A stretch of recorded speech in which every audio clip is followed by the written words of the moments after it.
Les États-Unis ont redonné un statut commercial préférentiel à la République démocratique du Congo 10 ans après le lui avoir retiré en raison des inquiétudes liées aux droits humains. Cet accord commercial appelé AGOA permet de faciliter les échanges entre les États-Unis et l'Afrique subsaharienne. Selon les organisateurs de cet accord, le pays remplit à présent tous les critères de production qui n'étaient pas évidents de la loi de commerce des États-Unis. Plus de détails avec Tina Salama, porte-parole adjointe du chef de l'État.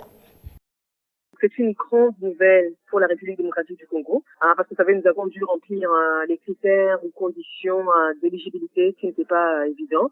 Les critères énoncés à l'article 502 de la loi sur le commerce des États-Unis. Donc, la Maison Blanche a dit officiellement avoir pris cette décision sur la base des mesures que le gouvernement de la RDC a pris. Rappelez peut-être aussi que le but de la GOA, c'est de soutenir l'économie des pays africains en leur facilitant l'accès au marché américain. Donc, pour les critères, c'est ce que nous allons en parler plus tard. Alors les enjeux, c'est vrai que ce n'est pas évident. Donc les RDC devraient pouvoir s'affirmer positivement sur la scène mondiale et donc s'ouvrir pour les sociétés américaines une nouvelle source d'approvisionnement. Donc on devrait pouvoir revoir nos industries de transformation pour pouvoir approvisionner le marché américain.